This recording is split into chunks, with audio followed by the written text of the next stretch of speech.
आज का हमारा लेसन स्टार्ट हो रहा है और आज के लेसन का विषय है क्रिस्टलों में दोष। और क्रिस्टलों में दोष में आपकी स्क्रीन पर आपको दिख रहा होगा,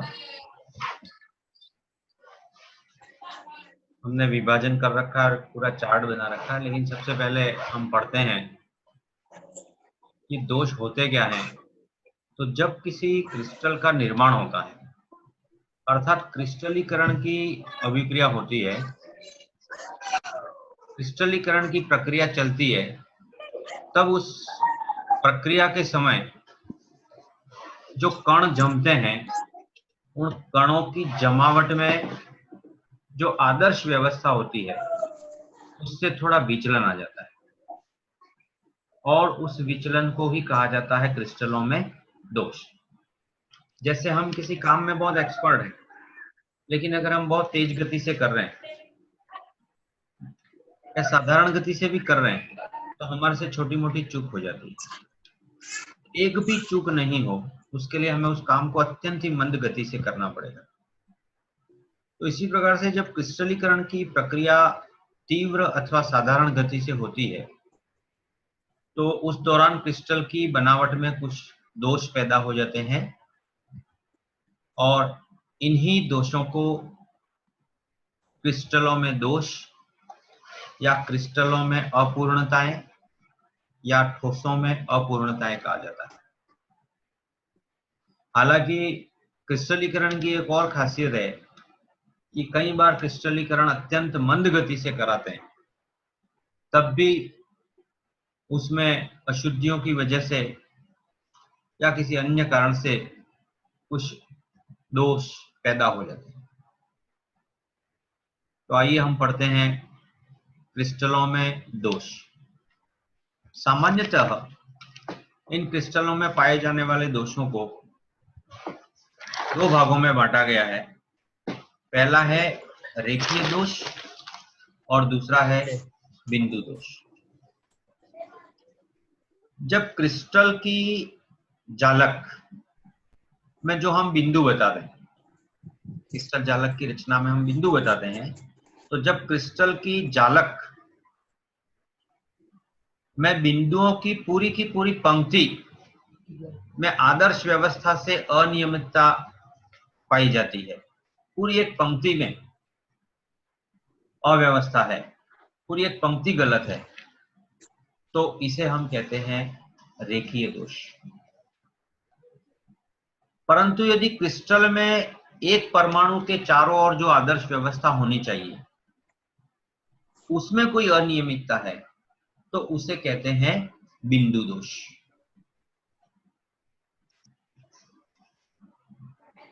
फिर से सुने इसको।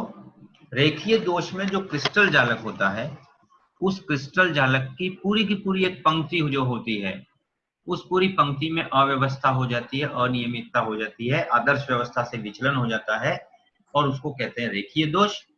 परंतु यदि क्रिस्टल में एक कोई बिंदु है, एक परमाणु है, और उसके चारों ओर की आदर्श व्यवस्था में परिवर्तन आ जाता है, तो उसको कहते हैं बिंदु दोष।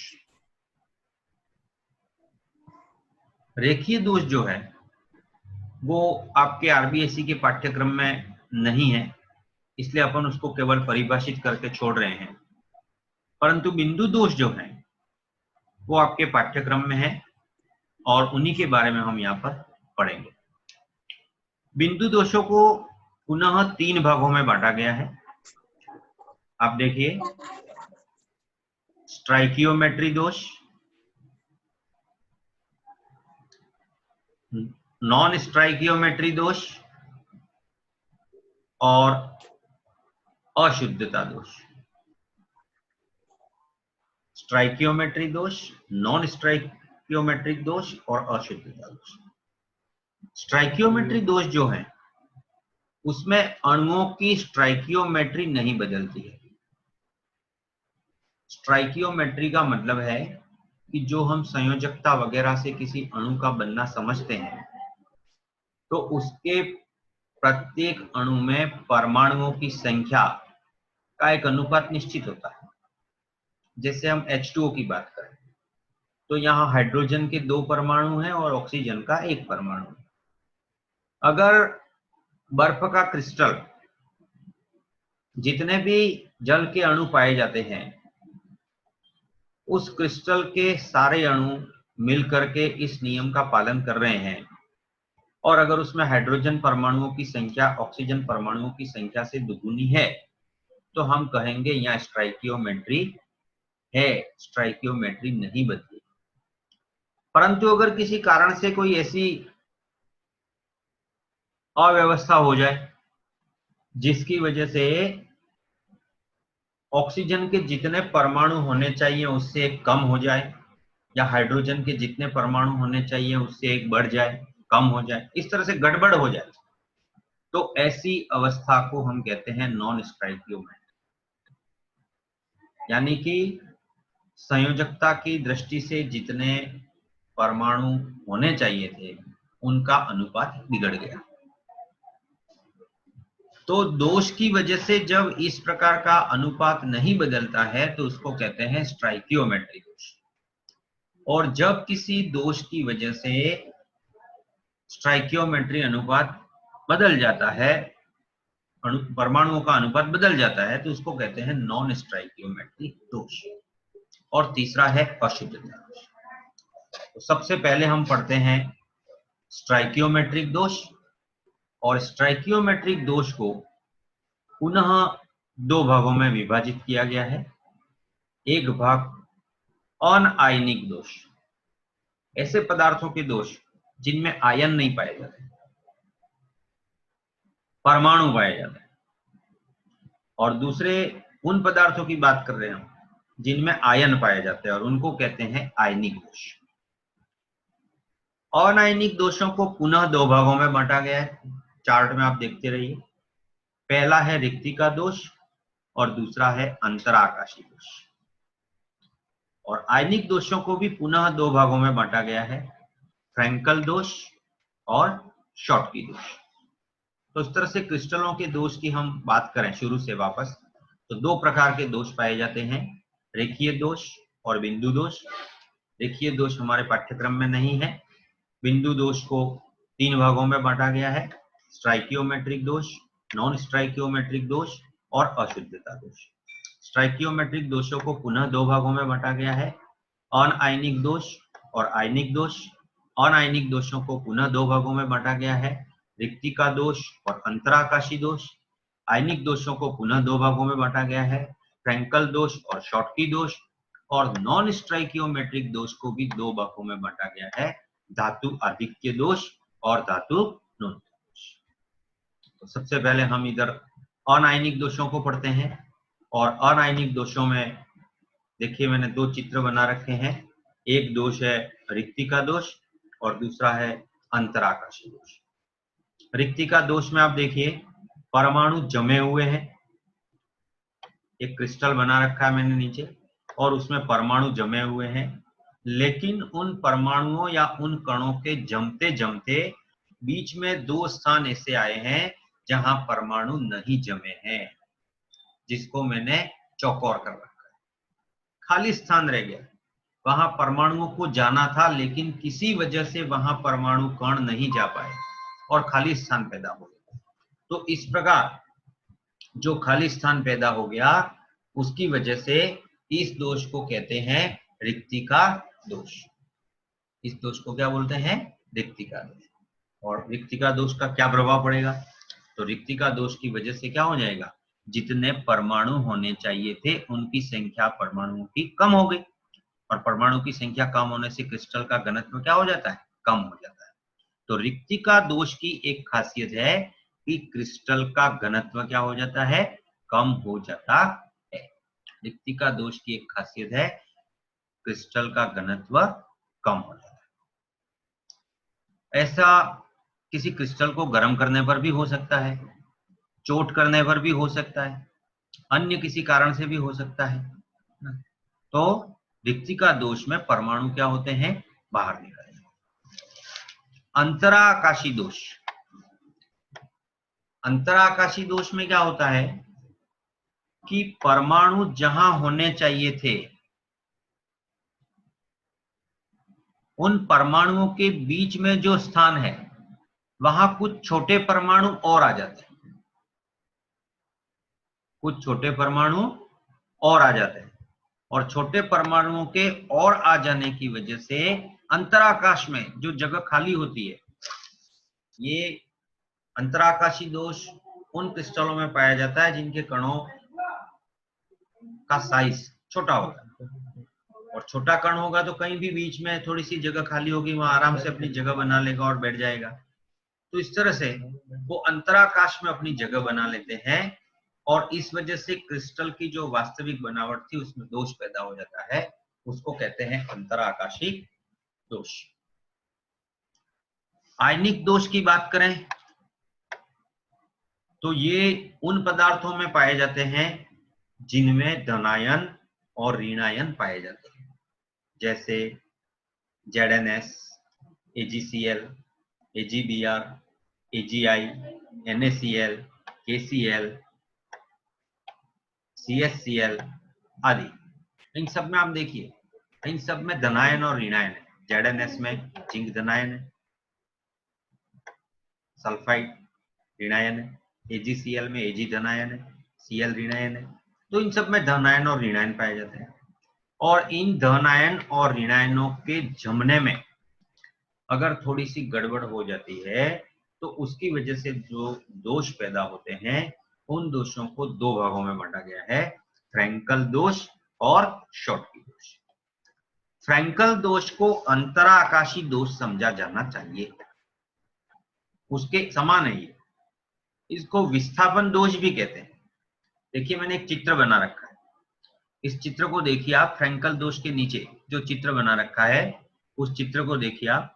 उस चित्र में मैंने लाल स्याही से ऋणायन बना रखे हैं, दिख रहे होंगे आपको, लाल स्याही से ऋणायन, और ब्लू स्याही से धनायन बना रखे हैं। लेकिन दूसरी पंक्ति में आप देखिए कि दूसरी पंक्ति में जो एक धनायन था वो धनायन अपने स्थान से विस्थापित होकर के उस दूसरी पंक्ति से थोड़ा ऊपर दो ऋणायनों के बीच में चला। मैं हाईलाइट कर रहा हूं, जहां देखिए आप, कहां से गया ये, तो देखिए एक चौकोर बना रखा है दो ऋणायनों के बीच में नीचे वाली पंक्ति में, वहां से वो ऊपर विस्थापित होकर चला गया, इसलिए इसको कहते हैं विस्थापन दोष। क्योंकि धनायन छोटा होता है इसलिए जहां बीच में जगह खाली होती है वहां इस प्रकार चला जा सकता है। परंतु यहां क्या होगा कि यहां पर इसके घनत्व में कोई परिवर्तन नहीं होगा, क्योंकि वो आयन है, वो उस क्रिस्टल से बाहर नहीं गया। शॉटकी दोष जो है, उस शॉटकी दोष को हम एक प्रकार का रिक्तिका दोष कह सकते हैं।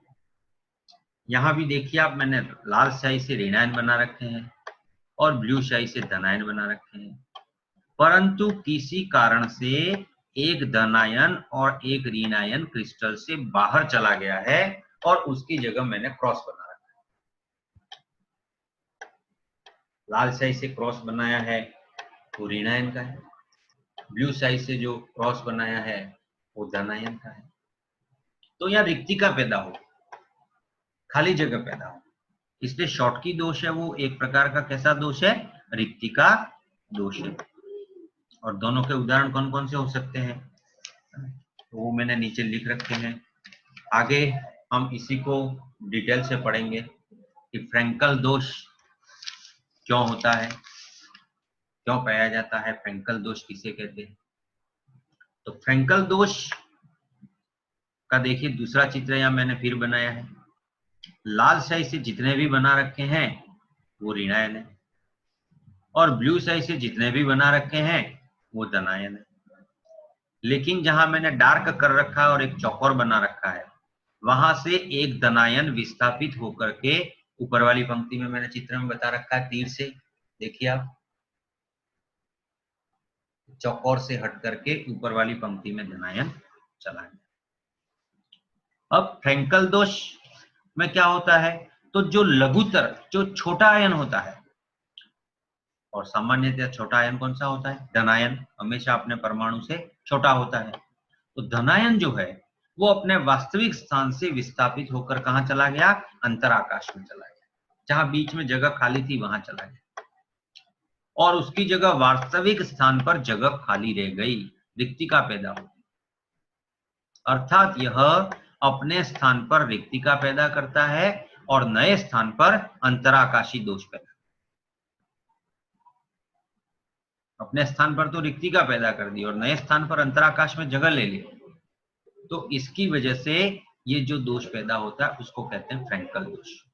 तो फ्रैंकल दोष कौन बताता है, तो फ्रैंकल दोष के लिए जो आवश्यक शर्तें हैं वो है, ऐसे पदार्थ, ऐसे क्रिस्टल बताते हैं जिनमें धनायन तथा ऋणायन के आकार में अत्यधिक अंतर होता है, धनायन और ऋणायन के आकार में अत्यधिक अंतर होता है, जैसे ZnS, AgCl, AgBr, AgI, इन सब में जो धनायन है Zn और Ag, उनकी तुलना में ऋणायनों का आकार बहुत बड़ा है।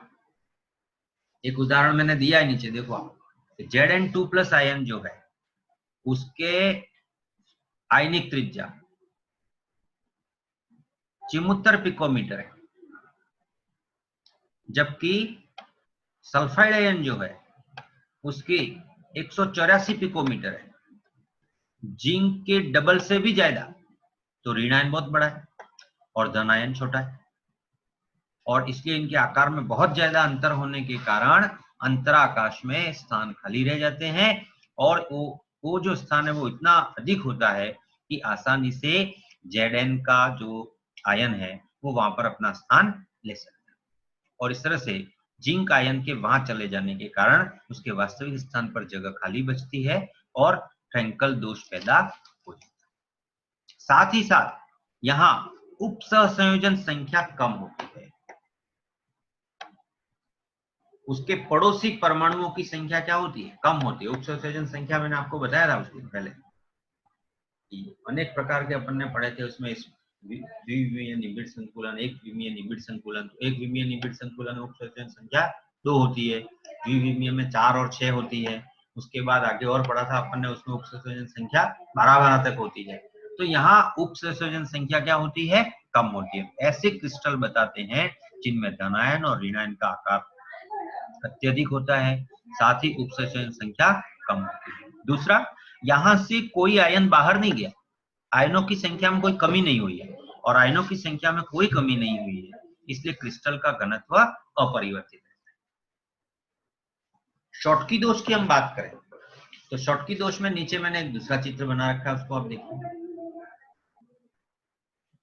इसमें क्या होता है कि धनायन और ऋणायन दोनों जो हैं वो अपना स्थान खाली छोड़ देते हैं और क्रिस्टल से बाहर निकल जाते हैं।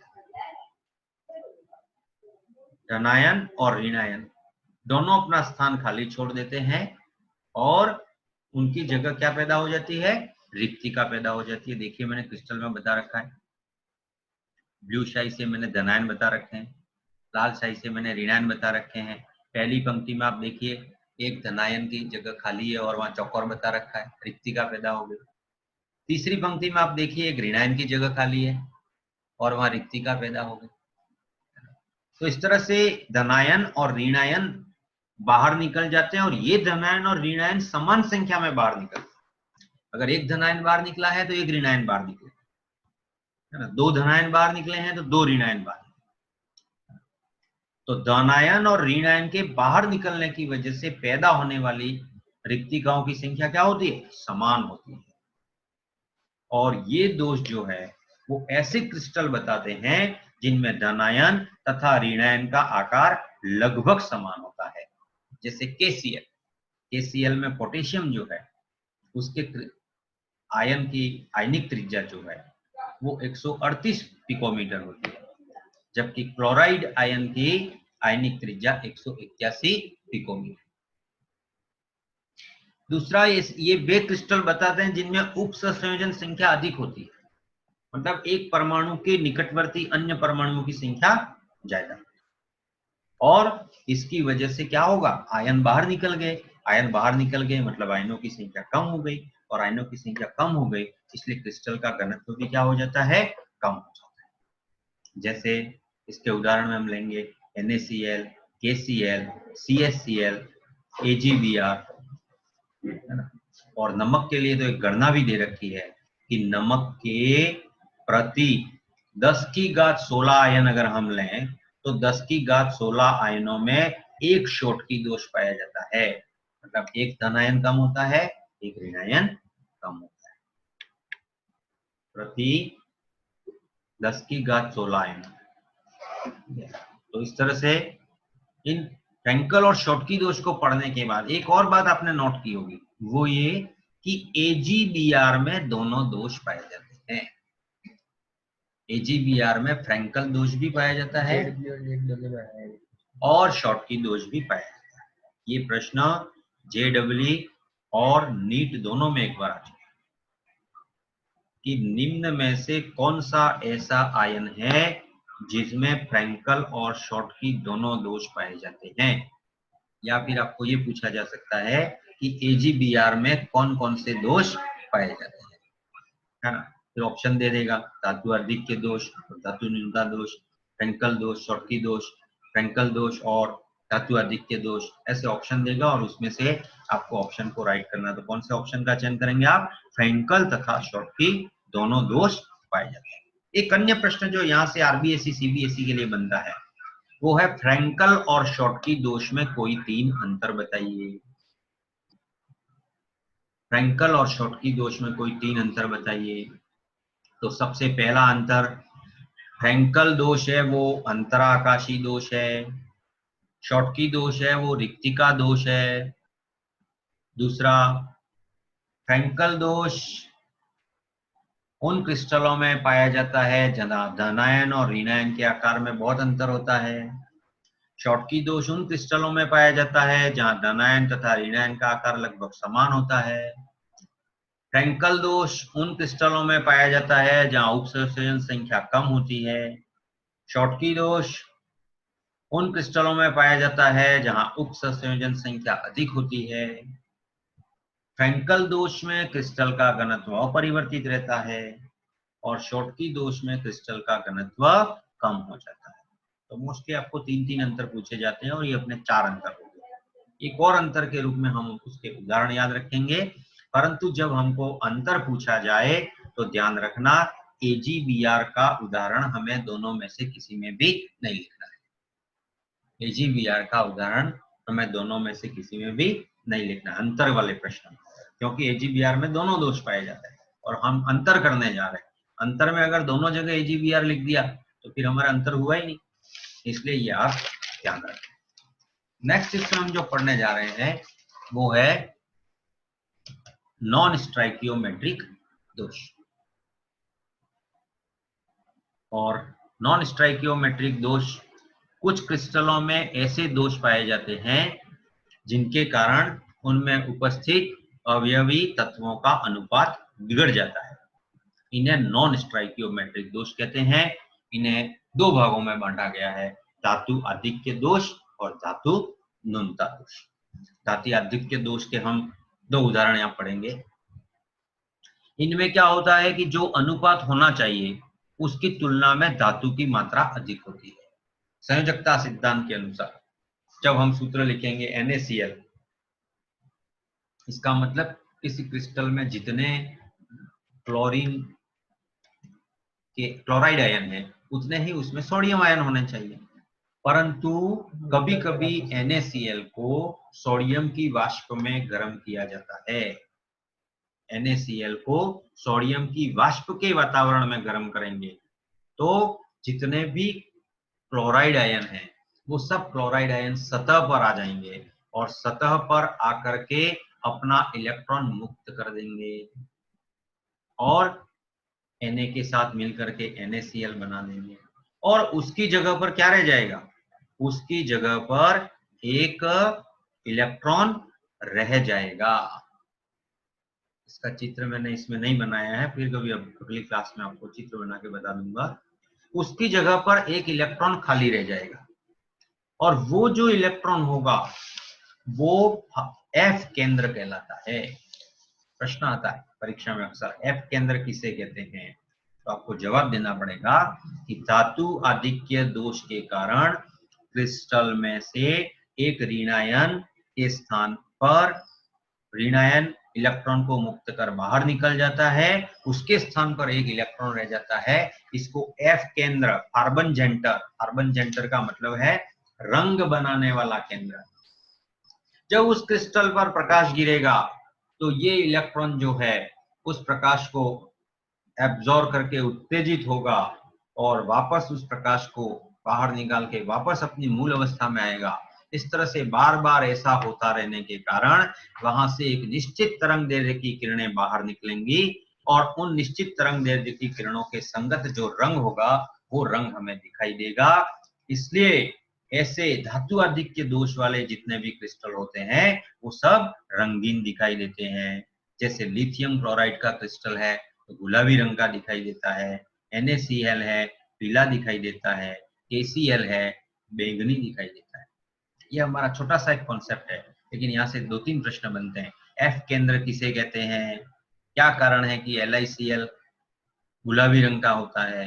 या क्या कारण है कि KCl के क्रिस्टल बैंगनी रंग के दिखाई देते हैं? और उन सब में उत्तर में हमें यही लिखना पड़ेगा कि इन क्रिस्टलों में धातु आधिक्य दोष पाया जाता है, अर्थात ऋणायन अपने इलेक्ट्रॉन को मुक्त कर बाहर निकल जाते हैं और ऋणायन के स्थान पर एक इलेक्ट्रॉन रह जाता है जो एफ केंद्र का कार्य करता है। फलस्वरूप क्रिस्टल रंगीन दिखाई देता है ना। KCl का है तो बैंगनी दिखाई देता है। इसी का एक अन्य उदाहरण है जिंक ऑक्साइड। जिंक ऑक्साइड को जब हम गर्म करते हैं तो जिंक ऑक्साइड सफेद रंग का होता है, लेकिन जब जिंक ऑक्साइड को हम गर्म करते हैं तो इसमें से एक ऑक्सीजन परमाणु जो है वो अपने 2 इलेक्ट्रॉनों को त्याग करके बाहर निकल जाता है और वो 2 इलेक्ट्रॉन क्रिस्टल में रह जाते हैं जो कार्बन जेंटर का काम करते हैं। और उन कार्बन जेंटर की वजह से वो जो क्रिस्टल है वो हमको कैसा दिखाई देता है? पीले रंग का दिखाई देता है। जिंक ऑक्साइड को गर्म करने पर वो पीले रंग का। तो यहाँ पर धातु का आधिक्य हो गया, ऋणायन बाहर निकल गया है ना। ऋणायन बाहर निकल गया इसका मतलब धातु का अनुपात बढ़ गया और इसलिए इसको कहते हैं धातु आधिक्य दोष। अगला है धातु न्यूनता दोष। धातु न्यूनता दोष का उदाहरण है FeO। जैसे हम फेरस ऑक्साइड की बात करें तो फेरस ऑक्साइड में Fe का एक आयन ऑक्सीजन के एक आयन से जुड़ा हुआ है, परंतु कभी कभी कुछ स्थानों पर Fe2+ आयन जो है वो लुप्त हो जाता है। कभी कभी कुछ स्थानों पर Fe2+ आयन लुप्त हो जाता है और उनकी कमी को Fe3+ आयन पूरी करते हैं। अब नीचे के आप चित्र में देखिए, अगर Fe2+ आयन है तो वो केवल एक ऑक्सीजन से जुड़ेगा, लेकिन अगर Fe3+ आयन है तो Fe3+ आयन जब ऑक्सीजन के साथ जुड़ेगा तो यहाँ देखिए 2 Fe मिलकर के 3 ऑक्सीजन के साथ जुड़ेगा। तो देखिए ऊपर वाले में दोनों का अनुपात क्या था? FeO बना तो दोनों का अनुपात था 1:1, लेकिन Fe2O3 बना तो दोनों का अनुपात क्या हो गया? 2:3। अब यहाँ पर धातु कौन है? Fe। तो देखिए 2:3 होने पर धातु की मात्रा क्या होगी? कम होगी। परंतु सारे ऐसे नहीं होते, कुछ ऐसे हो जाते हैं। अगर हम 100 लें तो 100 में से 4 है, 5 है, 6 है, कुछ ऐसी स्थिति आ जाती है और उस स्थिति के कारण इनका वास्तविक अनुपात जो है वो हो जाता है। इसे ऐसे समझें कि अगर हमने 100 अणु लिए थे तो यहाँ 100 में Fe के तो हो गए 93 और ऑक्सीजन के हो गए 100, या Fe के हो गए 94 ऑक्सीजन के हो गए 100, या Fe के हो गए 95 ऑक्सीजन के हो गए 100, या Fe के हो गए 96 ऑक्सीजन के हो गए 100। तो मैंने 100 नहीं लिखा, इसको 0.93, 0.94, 0.95, 0.96 और उसको 1, 1, 1, 1 ऐसे लिख दिया, क्योंकि हम फार्मूले में किसी बड़ी बड़ी संख्याएं नहीं लिखते। तो यहाँ धातु की कमी हो गई। धातु कितना होना चाहिए था? 1:1 में होना चाहिए था। ऑक्सीजन के साथ उसका अनुपात Fe का अनुपात 1 होना चाहिए था, परमाणु का अनुपात 1 होना चाहिए, लेकिन ऑक्सीजन के एक परमाणु के साथ Fe के कितने परमाणु है? 0.93, ऐसा रेशो बैठ गया। इसका मतलब आप ये नहीं समझे कि परमाणु को अन्य छोटे टुकड़ों में काटा जाए, वो बात नहीं है, परंतु अगर हम रेशो देखें तो वो रेशो जो है वो 1 से कम आता है और इसको कहते हैं धातु न्यूनता दोष। और अंत में तीसरा प्रकार जो हमारा बचता है वो है धातु अशुद्धि दोष। धातु अशुद्धि दोष में क्या होता है कि कभी कभी कुछ धातुएं जो होती हैं उनमें कोई द्विसंयोजी या त्रिसंयोजी धातुएं और मिल जाती हैं। अब एक संयोजी धातु के स्थान पर अगर द्विसंयोजी या त्रिसंयोजी धातु का आयन आ जाता है तो वह क्या करेगा? वह 2 एक संयोजी या 3 एक संयोजी आयनों को बाहर कर देगा और उसकी जगह वो ले लेगा। तो वो 1 या 2 स्थान क्या करेगा? रिक्त पैदा करेगा। देखिए, अगर हम NaCl लें और उस NaCl को पिघला दें, द्रव बना दें, गलित अवस्था में ले लें और उसमें अल्प मात्रा में स्ट्रांशियम क्लोराइड मिला दें, तो स्ट्रांशियम क्लोराइड में स्ट्रांशियम की संयोजकता कितनी है? 2+। स्ट्रांशियम कौन सा आयन बनाता है?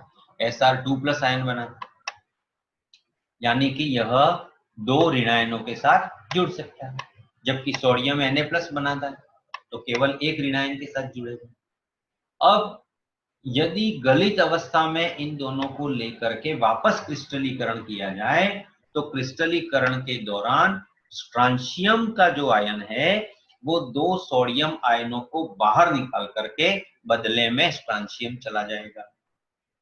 देखिए चित्र में NaCl दिखा है आपको? जहां सेकंड पंक्ति में सोडियम होना चाहिए था उसकी जगह स्ट्रांशियम ने ले ली। तो उस स्ट्रांशियम ने क्या किया? एक सोडियम की तो जगह ले ली और बदले में उसके नीचे वाली पंक्ति में एक सोडियम को और बाहर निकाल दिया और उसकी वजह से वहां क्या पैदा हो गई? रिक्तिका पैदा हो गई। तो यहाँ एक धनायन क्या पैदा हो जाती है? रिक्तिका पैदा हो जाती है। एक धनायन की रिक्तिका पैदा हो जाती है। तो गलित अवस्था में स्ट्रांशियम क्लोराइड मिलाया जाए, किसकी गलित अवस्था में? NaCl की। तो 2 NaCl को बाहर निकाल के एक स्ट्रांशियम अंदर चला जाता है और एक Na+ के स्थान पर रिक्तिका रह जाती है। तो इस प्रकार के दोष को धातु अशुद्धि दोष कहा जाता है। इसका एक और अन्य उदाहरण हम लें तो AgCl में अगर CdCl2 मिलाएं तो 2 Ag को बाहर निकाल करके एक Cd आयन चला जाएगा, तो एक Ag की जगह रिक्तिका पैदा हो जाएगी। इस प्रकार का दोष जिन क्रिस्टलों में पाया जाता है उनको धातु अशुद्धि दोष कहा जाता है। और ये दोनों ही उदाहरण आपको याद रखने हैं, ये चित्र याद रखना है। इसको अगर पूछे तो यही 4-5 पंक्ति आपको लिखनी है। धातु अशुद्धि दोष किसे कहते हैं, तो ऐसा ही चित्र बनाना है, ऐसा ही ये दोनों ही उदाहरण आप वहां पर ले सकते हैं। आज की क्लास अपनी यही समाप्त होती है।